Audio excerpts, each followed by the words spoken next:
Garçon, un café, s'il vous plaît.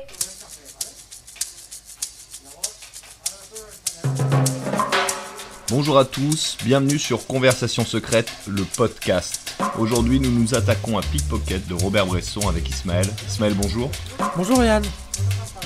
Alors on est d'accord, Pickpocket c'est un rock infranchissable, un film inépuisable dont on ne prétend pas pouvoir faire le tour aujourd'hui, ni demain d'ailleurs, mais en tout cas c'est un film qu'on aime tous les deux. Oui, beaucoup, et peut-être pour des raisons différentes d'ailleurs. Yann, qu'est-ce qui t'a tant plu dans Pickpocket au point que tu me proposes d'en faire une émission avec toi? Bah déjà, et c'est tout à fait personnel, c'est le premier film que j'ai vu de Robert Bresson. Sans connaître sa méthode, j'ai été marqué par cette manière de faire du cinéma. Le thème aussi est remarquable, tout comme la manière de traiter du sujet. Bresson va au plus près des gestes, déconstruit, et nous donne à voir ce qui est invisible. L'art du vol devient sensuel et physique. Le réalisateur nous partage les secrets de ces magiciens qui œuvrent avec leurs mains. Et toi Ismaël, qu'est-ce qui fait que Pickpocket est l'un de tes films fétiches ? D'abord, tout ce que tu dis, je le reprends un peu à mon compte et je le trouve vrai. C'est vrai qu'il y a une intense sensualité dans le cinéma de Bresson et qui est d'autant plus forte qu'elle semble un peu froide, en même temps impersonnelle, hein, comme surgie d'un lieu inaccessible. C'est comme si le vide, quelque chose d'infigurable, et qui n'était pas simplement dans le hors-champ, mais dans l'image même, nous interpeller. Donc les acteurs, les situations portent quelque chose de... oui, ce vide, hein, cette dimension un peu interstitielle qu'il y a dans le cinéma de Bresson et qui est extrêmement fascinante et en même temps intime, quoi.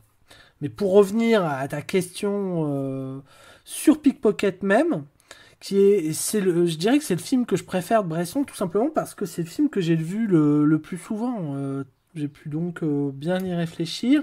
Et à chaque fois, je l'ai vu dans des circonstances qui restent pour moi inoubliables. Je pense notamment à 2 projections assez espacées et qui restent des grands souvenirs pour moi dans ma vie, tout simplement. Il y avait la grâce du film, mais il y avait aussi... ce qu'il avait fait aux personnes qui étaient avec moi et les conversations qu'on a eues autour de ce film ensuite.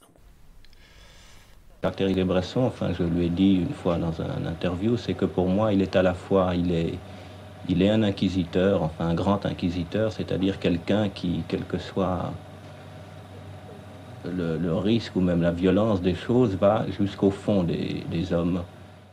On peut pas parler du cinéma de Robert Bresson sans parler de la méthode qu'il a développée au fil de sa carrière, notamment à partir du journal d'un curé de campagne, adapté du livre de Bernanos. C'est en effet à partir de ce film qu'il commence à délaisser les acteurs professionnels et qu'il va les remplacer par des acteurs non professionnels, utilisés par lui comme des modèles. Voilà la marque du peintre qu'il a voulu être au début de sa carrière. Un modèle, c'est une personne qui va mettre son corps à disposition d'un artiste. Bresson donne l'impression de se servir de ses corps comme de pantins. Rien qui ne soit de l'ordre du jeu comme on l'entend. Il rejette toute interprétation, le méthode acting qui va remplir son personnage de vraisemblance par exemple. A l'inverse, Bresson va vider son personnage pour aller y chercher une vérité plus singulière, plus forte, une sorte de surgissement de l'intime qui vient à force de dépersonnification. Il n'y a pas d'expressivité de l'acteur, c'est le montage qui va s'en charger. On a un ton neutre, recto-tono, évitant toute affaîtrie. Bresson ne va pas mettre d'intention dans le jeu de l'acteur. Oui, il y a, je crois, une célèbre citation tirée de son livre Notes sur le cinématographe où il dit à tes modèles, il se parle à lui-même, ne pensez pas ce que vous dites, ne pensez pas ce que vous faites, et aussi ne pensez pas à ce que vous dites, et ne pensez pas à ce que vous faites. Donc c'est vraiment là décrit au plus près sa méthode. Et d'ailleurs ça me fait penser à une anecdote qu'un acteur avait dite sur la direction de Philippe Garrel dans ses films, où il demandait à ses acteurs de parler de quelque chose en pensant à autre chose. Bresson demande à ses modèles de ne penser à rien, mais Philippe Garrel demandait à ses acteurs finalement de lester leurs phrases d'une autre finalement intention qui était inconnue du spectateur, quoi. Donc quand on dit un mot d'amour, pensez par exemple aux courses qu'on va faire le soir. Et ça donnait finalement ce côté un peu mystérieux et incomplet de la phrase dite. Oui, mais il semble que vous cherchiez une anti-expression. Et vous poussez la chose très loin. Vous ne voulez pas que les comédiens jouent la comédie, mais vous ne les laissez même pas être comme on serait dans la vie. On dirait que vous les effacez et que vous les faites moins significatifs qu'ils ne seraient dans la vie. Je ne crois pas. J'essaie de les livrer à un automatisme qui, je crois, occupe une très grande place dans notre vie. Alors, paradoxalement, cette méthode d'excavation donne pas mal d'épaisseur aux personnages et à leurs gestes, à leurs mouvements. Il y a comme une opacité, un mystère de leur corps au milieu des événements qu'ils ont à affronter ou qu'ils provoquent eux-mêmes. Donc la façon dont Bresson filme les corps est très significative. Il les utilise vraiment comme des objets. Il les fragmente beaucoup en coupant les corps par le cadre, comme des études anatomiques, mais en mouvement. Donc on voit aussi tout ce travail, par exemple, que peut une main, hein, comment pensent les mains. Ça, on le voit évidemment beaucoup dans Un condamné à mort s'est échappé, mais évidemment énormément dans Pickpocket. Hein. Et Bresson avancera une phrase de Pascal qui disait que l'âme aime les mains. C'est cette façon, cette idée qu'il y a un rapport au corps à la fois entier et fragmenté. Cette fragmentation, ce découpage des corps sera bien sûr repris par les cinéastes de la modernité, de la nouvelle vague, et surtout par Godard, qui lui aussi fixe souvent ses acteurs dans des poses où les fragmente leur corps. Donc, plus généralement, la notion de découpage est centrale chez Bresson. Par le montage, comme on l'a dit, donc cette façon de créer le personnage, les impressions par le montage et non pas par le jeu de l'acteur, non pas par l'interprétation de l'acteur, mais aussi par le découpage des corps. Hein. Et il découpe les corps tout simplement parce que il y a une notion éthique à tout ça, parce que ils sont coupables d'une certaine façon. Ils sont coupables et ils sont dans ce lieu de la séparation et de la coupure. Où circulent, on le verra plus tard, peut-être si on parle de l'argent, les petites coupures, quoi. Donc c'est au milieu d'une grande séparation, d'une grosse coupure que circulent toutes ces petites coupures. Je sais que d'habitude, ceux qui ont fait ces choses se taisent, ou que ceux qui en parlent ne les ont pas faites. Et pourtant, je les ai faites.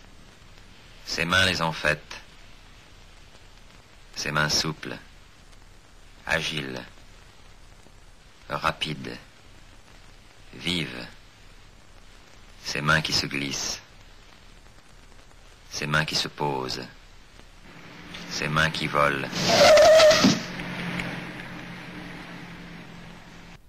Et cette parcellisation des corps, ce regard porté sur l'infime et l'intime s'accompagne et fait naître un hors-champ d'autant plus puissant, comme écrasant les personnages. Lors de ses vols à l'hippodrome, Bresson nous offre la position de voyeur, comme regardant par le petit bout de la lorgnette la partie d'un tout. Au champ de course donc, aucun cheval n'est montré, et on va recomposer la scène mentalement à l'aide du travail sur le son du réalisateur. De ces modèles aussi, il exigera un investissement radical et épuisant, pas seulement par sadisme, mais parce qu'il pensait que cette discipline pouvait révéler une vérité des acteurs qu'ils ne soupçonnaient pas eux-mêmes. Quelque chose de vierge en eux que Bresson dévoile, une fraîcheur inattendue, et c'est pourquoi Bresson ne reprenait que très très rarement ses acteurs comme un ogre, il ne s'en servait qu'une fois et acceptait mal qu'ils aillent jouer ailleurs.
Revenons sur Pickpocket et sur ce que le film nous dit.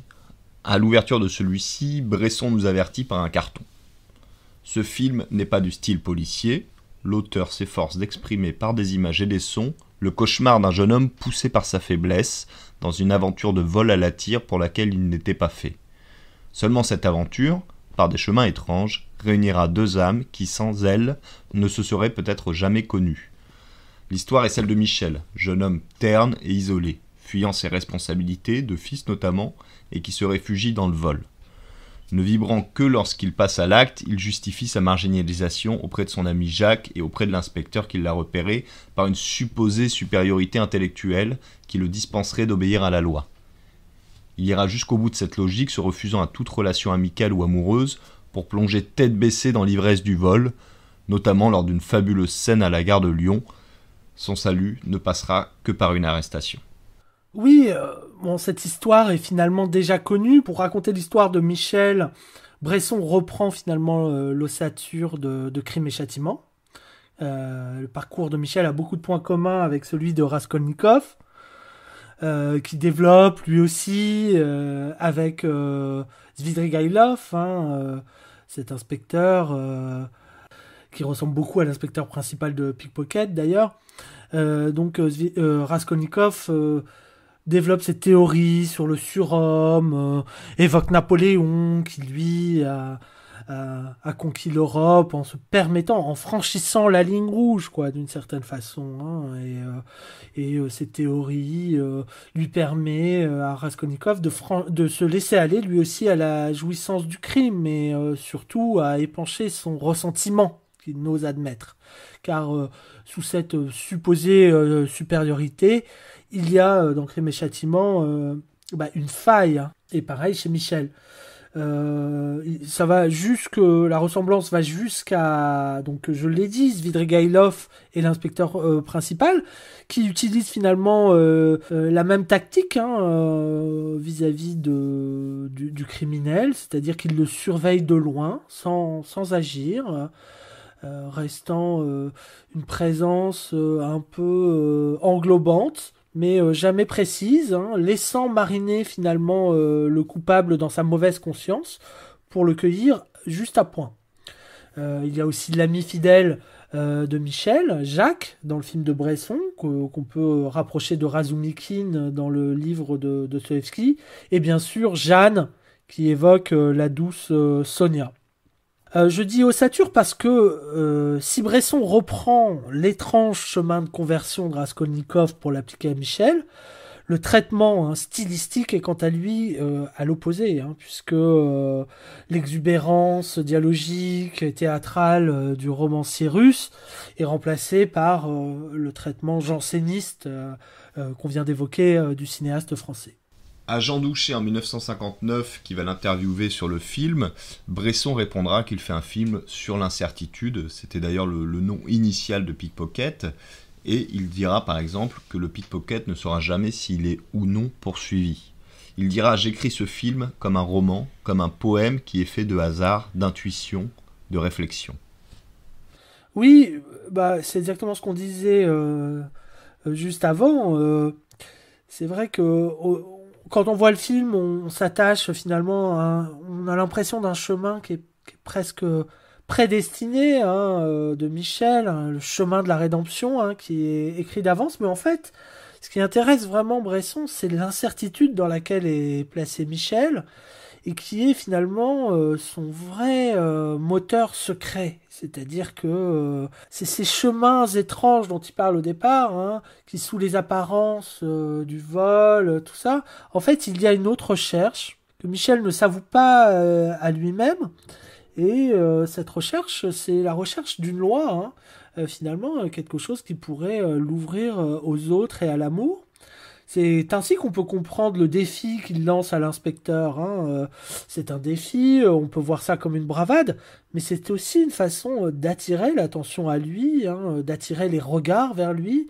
Il s'imagine toujours surveillé.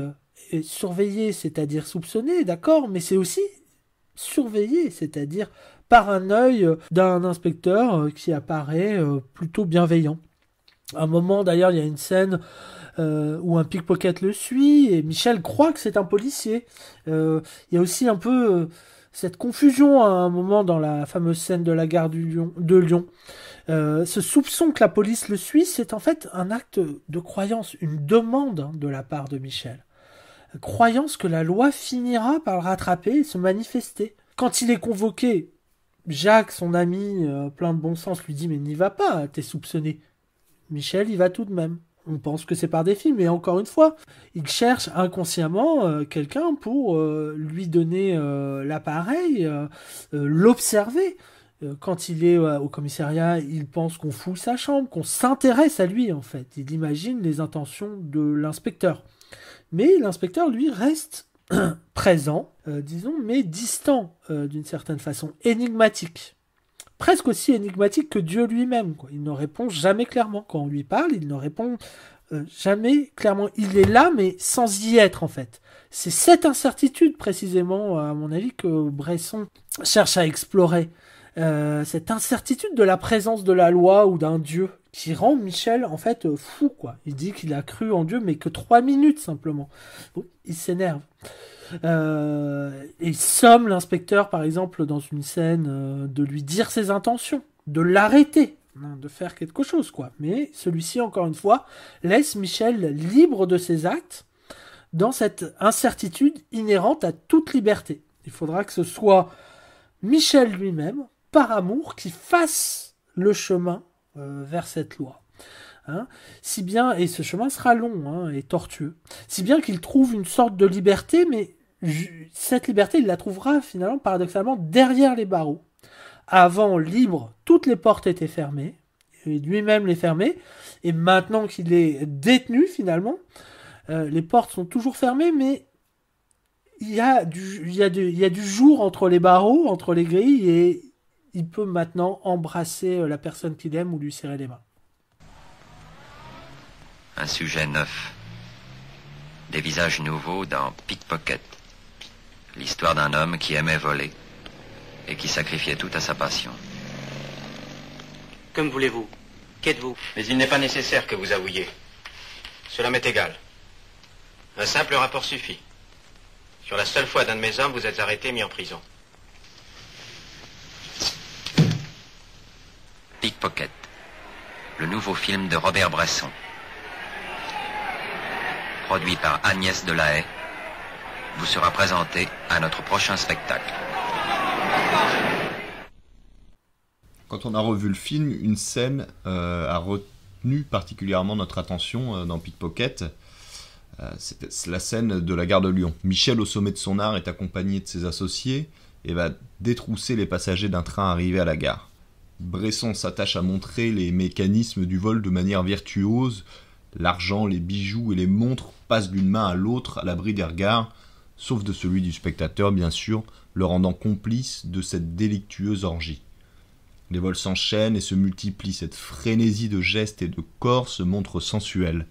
Les vols sous nos yeux deviennent caresses, et sous ce mélange de sévérité et de sensualisme, montrent qu'ils sont le substitut à la jouissance amoureuse de Michel.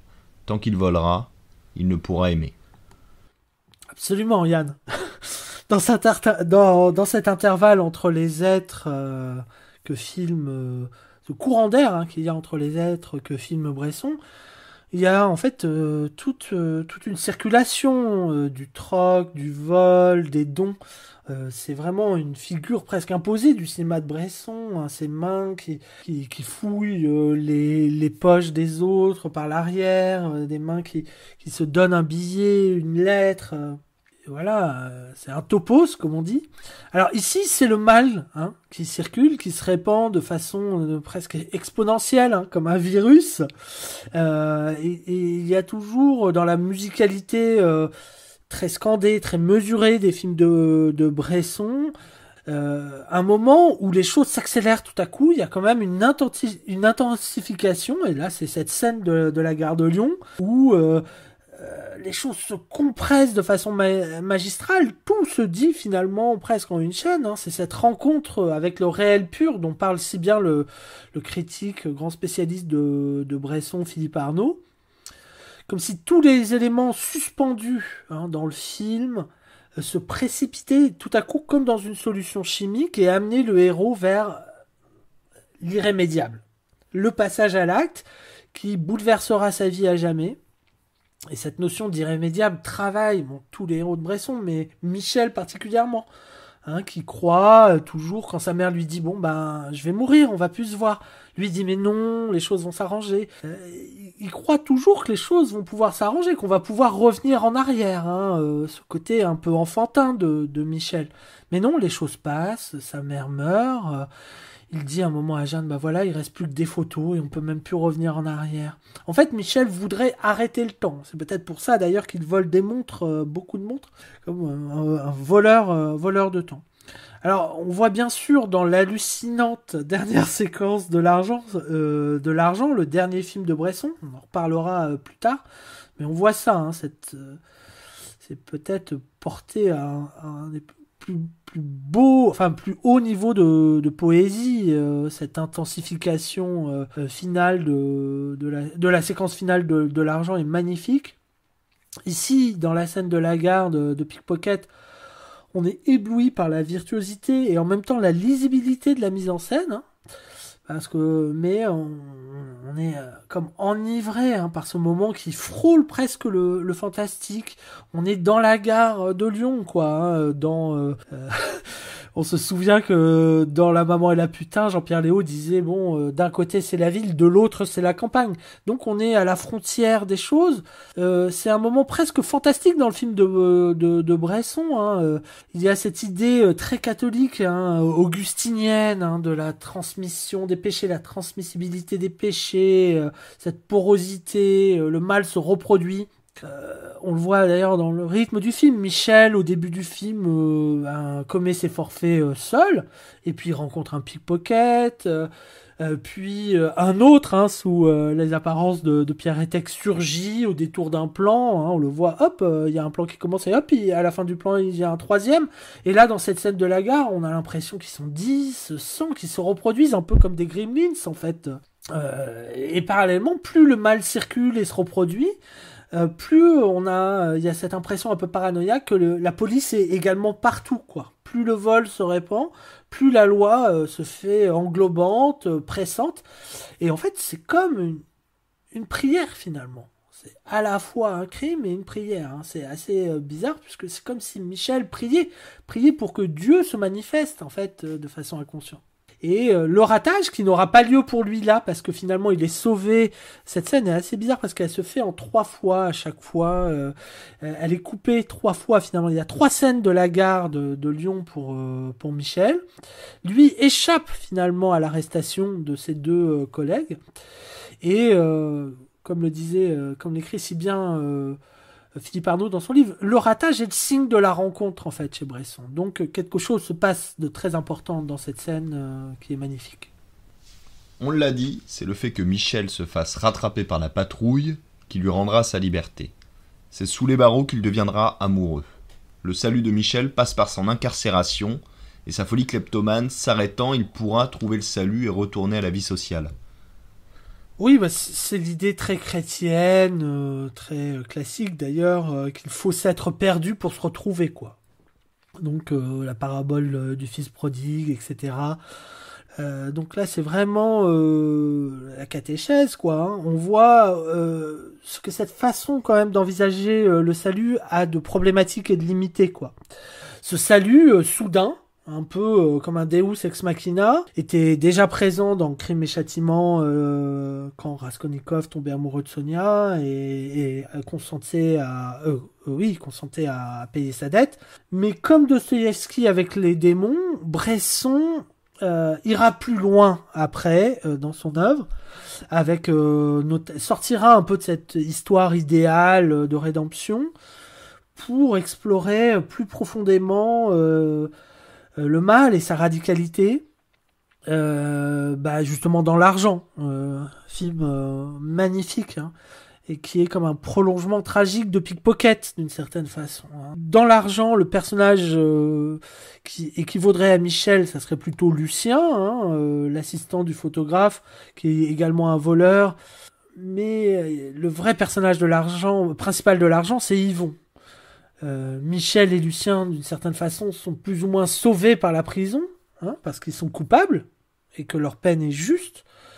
Mais Yvon, lui, est complètement anéanti par sa peine de prison, car il est innocent et il paie une dette injuste, due à une circulation de faux billets. Tout le monde le quitte. Son épouse, contrairement à Jeanne, pour Michel, ne l'attendra pas. La société l'abandonne et c'est justement la généreuse Samaritaine qui le recueillera dans la séquence finale qui paiera le prix de cet abandon, dans une sorte d'ironie suprême.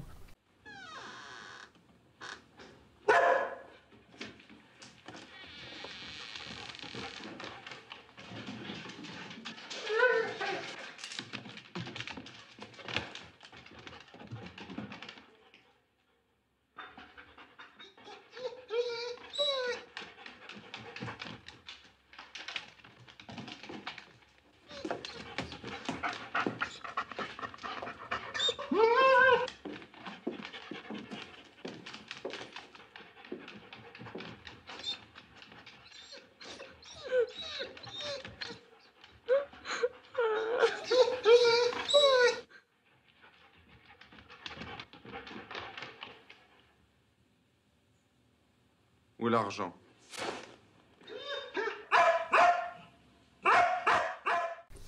Bresson a beaucoup théorisé son cinéma, au point de s'éloigner de ce terme pour parler de cinématographe pour ses œuvres. Il aurait édité ses notes sur le cinématographe, on l'a dit, il y a une méthode Bresson. Le dernier film du réalisateur, L'Argent, est sorti en 1983. Qui depuis a poursuivi dans cette voie ? On en a parlé tout à l'heure, Yann. Il y a Godard, évidemment. Hein. Dans le cinéma français, la postérité de Bresson passe par Bruno Dumont, évidemment. En Belgique, il y a évidemment Chantal Akerman, mais aussi les frères Dardenne, bien sûr. Bien sûr, la mise en scène en tant que telle, la prise de vue, disons, est assez éloignée, mais la façon d'écrire un personnage, hein, je dirais, et d'accéder à son âme est somme toute assez proche. Il y a plus largement, au niveau international, il y a évidemment l'exemple canonique de Martin Scorsese et Paul Schrader, que ce soit avec Taxi Driver, puisque le personnage principal de Travis Bickle n'est pas sans évoquer Michel de Pickpocket, hein, ou même la photographie de Taxi Driver évoque la magnifique photographie de 4 nuits d'un rêveur, hein, qui est un film rare de Bresson, mais magnifique. Et puis, des films de Paul Schrader qui reviennent avec obstination et constance sur la thématique bressonienne, notamment First Reform, sur le chemin de la rédemption, qui est sorti en 2017 avec Ethan Hawke, dans le rôle d'un prêtre alcoolique, hein, qui ressemble beaucoup au jeune curé d'Ambricourt dans le journal d'un curé de campagne. C'était Conversation secrète, consacrée aujourd'hui à Pickpocket de Robert Bresson.